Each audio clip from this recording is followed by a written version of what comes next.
Hi guys, welcome back to my YouTube channel. If this is your first time, my name is Ayobami Bakari. If this is your second time, thank you. If you subscribed or if you've been liking my videos, thank you so much. And I'd like to welcome you guys to another video. Okay, so this particular video is just going to be I'm going to recap some of the things I've said, and I'm going to continue on to students that want to transfer to the US and then for graduate students. So please those are the things that we're going to be doing for all of that. So I did a tutorial last video on how to apply to a particular school, and I used Michigan State University as my prototype. I used their website, I explained, I showed all of those things. So if you would like to learn how to do that, please go and watch the last video. Then the new video now is for transfer students. Most of the time schools have a separate application for transfer students. You are not a freshman, you're a transfer student. So you most likely will not use common application. Do you understand? So if you watch my last video, I showed how to go to the school's website, how to know which is the school's website and which one is the correct part to get your information from. So please go and watch that video. For the transfer students, you basically need all the documents that I mentioned the first time in my documents for you that you need coming to the USA, and you also need to include your secondary school results, like where you stopped, like which level you stopped, not your secondary school, your university, whichever level you stopped, maybe 100 level, maybe 200, 300, or 400 level, and you still want to transfer. Then that is when you need to submit your transcript. Your school has to submit your transcript alongside your secondary school result. So that is one thing to keep in mind. They are going to now base your admission and your scholarship based on your university result. So if you're the type of person that has been having first class throughout, you most likely will not have issues getting a scholarship and all of that. I haven't seen when they've given a transfer student a fully funded scholarship in most cases, but still they give a lot of scholarships to international transfer students. So if you're willing or you want to transfer, you have to go to the school's website and read whether they're going to give you a fully funded scholarship or they're not going to give scholarships at all. Most schools don't give scholarships, but schools like Michigan State University, Clark University, Kent State University, they give scholarships to transfer students, and even as at that giving, it's not most of the time it's not fully funded. So that is one thing to keep in mind for transfer students. You most likely will not see a fully funded scholarship, and then most schools will not give you a scholarship at all. So that's one thing that you need to keep in mind. So now I know you might feel like I just rushed through for transfer student, but it's basically the same thing except you are adding your university results to it. So now I'm going straight into for graduate students. If you're a graduate student, that means you want to go and do your master's or you want to go and do your PhD. I'm talking about for USA now. You don't need to do your master's. Do you understand? Let's say you just graduated from your undergraduate degree, you can go straight to do your PhD here in the US. I think the difference would be that your PhD will be 4 or 5 years instead of 2 years. So, but it depends on the course you want to do, like I said. So, if you are going to do that, you don't have to do your master's. That is a whole level of money. So, if you're an undergraduate student and you want to go into your graduate, you can move straight to PhD. Please, you do not have to do your master's degree. You can move straight to your PhD. So, that being said, graduate students do not have, like, they don't have something like common application. If you don't watch my video, common application is a centralized application for undergraduate students. So most schools that accept graduate students, they do not have a centralized application, so you would have to apply to each school by yourself, one by one. And another thing to keep in mind is most schools have a joint application, but not like if you apply to one, it automatically goes to one. No, you select the location you want to go to. So, like Missouri now, they have like a Missouri school website and all of that for you to apply. So you would have to choose whether you want which particular school you want to go to. So it's still the same thing. You're still applying to one school by yourself, one by one. So what I would advise you to do is decide the course that you want to study And another thing is, if you're from Nigeria, before you decide the course that you want to study for your graduate, please go to a particular school's website and read these things, read these things, read these things. Like, there are so many courses under just doing graduate accounting. Like, don't limit yourself to just, oh, I want to come and do my master's or my PhD in accounting. There's so many courses that you can do just under accounting. There are so many specializations that you can do under that. So, like I said, go to the school website. If you do not know how to go to the school website, please watch my previous video. I'll try and look it up. Please watch my previous video. It shows you exactly where the school's website is, what the school website should look like, and all of those things. So, as I was saying, the only difference is you are going to be clicking on graduate. So I'm going to try and include that in this video also, how I do for the graduate student. So if you're a graduate student, you already know most of the documents that you need would be a recommendation letter. You need a recommendation letter from your school. You need a recommendation letter from your employer or your employer or whoever has employed you, or someone that can write something good about you. There are some graduate students that have graduated a very long time and they can't get their professors to write. So if you can get your employer, or if you worked in somewhere that you volunteered or anything, or maybe you did a diploma course or a certificate, if you can try and get somebody there to write those recommendation letters for you, that is very, very good. You also need your CV. Like, anything that I'm saying here, that means those are the only things that you would need aside from an undergraduate student. Do you understand? There's a particular video for just documents that you will need to apply to the US. Every single thing there, you need it, including all of these ones that I'm saying here. So yes, you need your secondary school results. Yes, you need your university results. Yes, you need recommendation letters, but they will most likely not be from your secondary school at all. They'll be from your employer or from your university lecturers and all of that.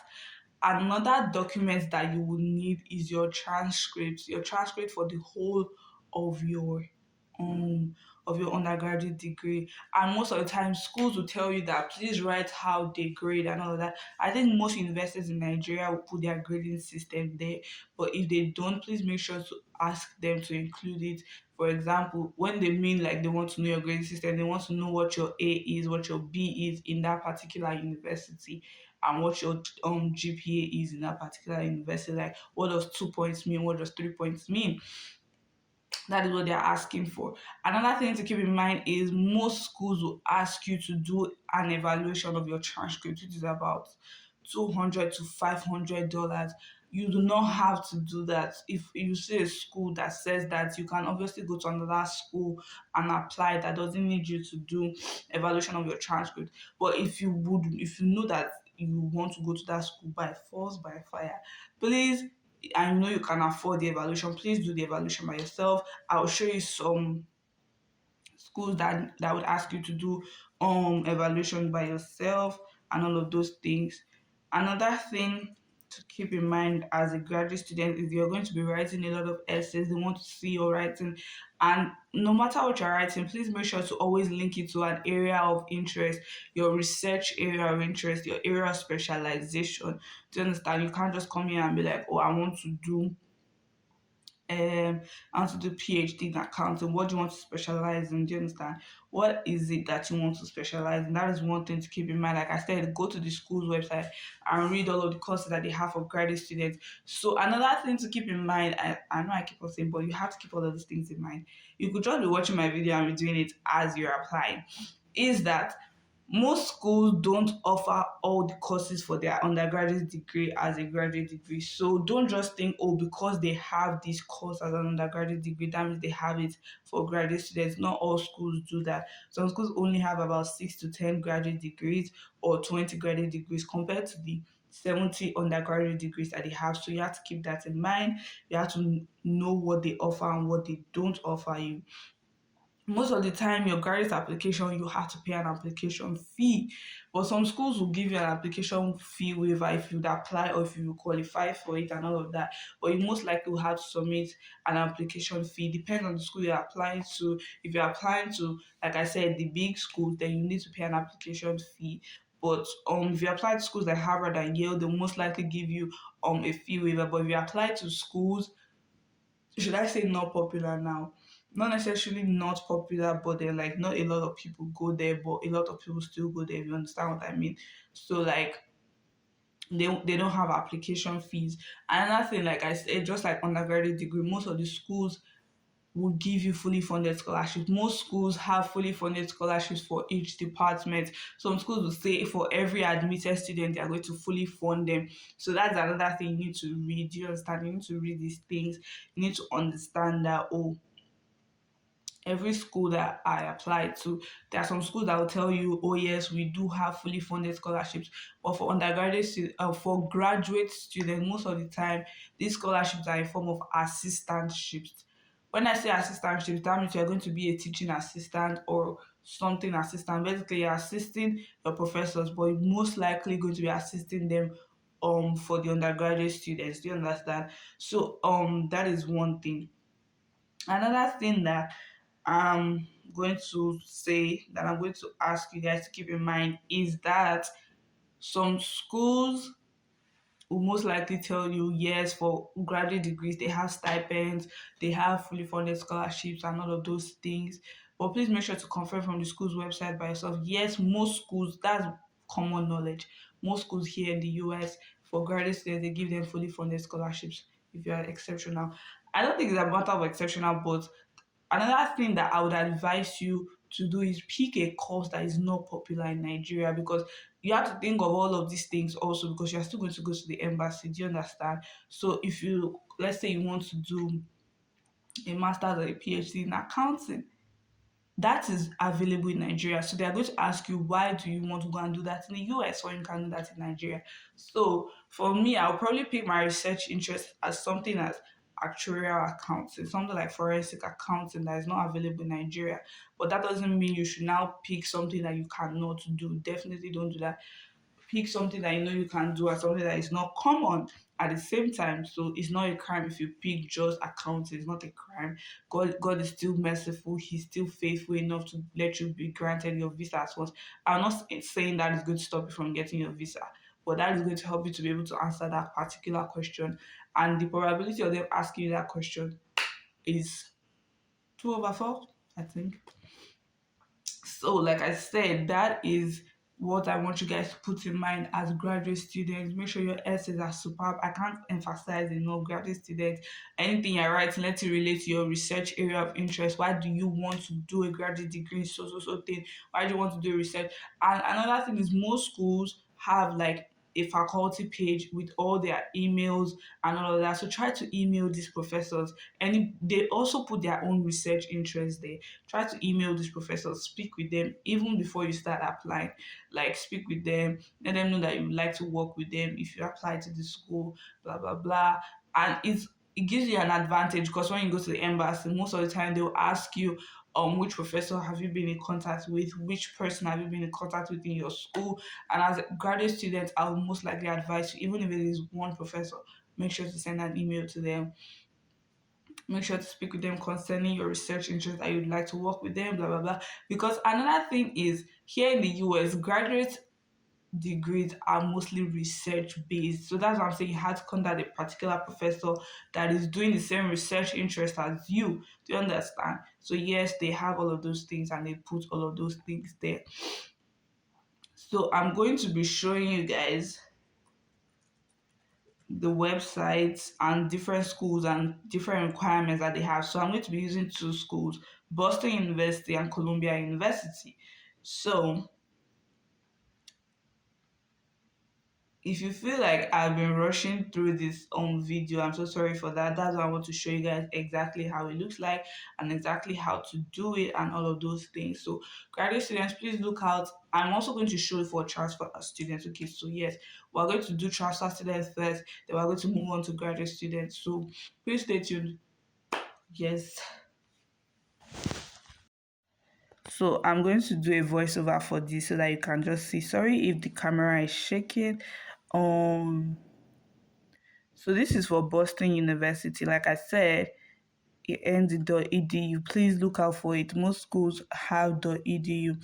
So if you don't know what course you want to do here, please, academics is what you should click on. Then You have admissions. Admissions is where you find your requirements and what they need for transfer graduates. Can you see, like, they have for undergraduate, they have for graduates. Then most schools have, like I said, they have separate things for international students because of your visa information and all of that. So don't just go and be reading for freshmen when they have a separate portal. So Boston University doesn't take transfer students. So why is this thing not focusing? Okay. So can you see now? So I'm going to be doing, since they don't have for transfer students, I'm going to be doing for graduate admissions. Do you see all of these things? Yes, I clicked on graduate admissions, not for not for international students because you first have to read their graduate programs. You also have to read funding your degree, people of God. And most schools, what they do is you are applying directly to the department, not to the school. So keep that in mind. And so there's financial aid, there's funding for PhD. PhD students mostly get a lot of funding compared to master students, but there's some schools that will still get you a lot of those things. And no, so you have scholarships and fellowships. Do you understand? So I'm still on Boston University. I don't know why this camera is shaking, but it is well. So can you see, like, so many schools have a lot of scholarships and all of that. So if you would qualify, like, another thing is they always put, like, they put you into consideration. They don't want you to apply to a scholarship separately. So some schools, like for undergraduate, they might not ask you to apply separately. They might ask you to just apply as a student, and then they will match you up with the scholarship that you qualify for. That's what most schools would do for graduate students, but some schools will require you to apply separately, and they will let you know. But this particular one now, they are eligible to apply for the following awards. So Boston University will most likely make you apply by yourself, but they will still give you fellowships. Do you see all these things? There are people to contact regarding, like, contact them, and contact them. So we're still on Boston University, all the academic stuff that they have. Can you see that it's divided, guys? So please go and read all of these things. Click on each single one wherever you want to do and whatever. And understand that you can do two majors at the same time. You can have a PhD in business administration and accounting. Like, don't just limit yourself to one thing. So now this is for Columbia University and all of those things. So I've shown you how to get academics, I've shown you that and all of those things. So for their admissions, can you see, like, you would know that it's the school's website because it also ends in .edu. I'm not sure if this thing is clear because I don't understand. Sure. There's apply, there's learn, there's different things, there's explore. So there's areas of study, international students office, there's courses, there's department, there's schools, there's financial aid. And another thing, like I said, make sure to always contact these people, always talk to them, always contact them, always message them, send them emails, let them know all these things.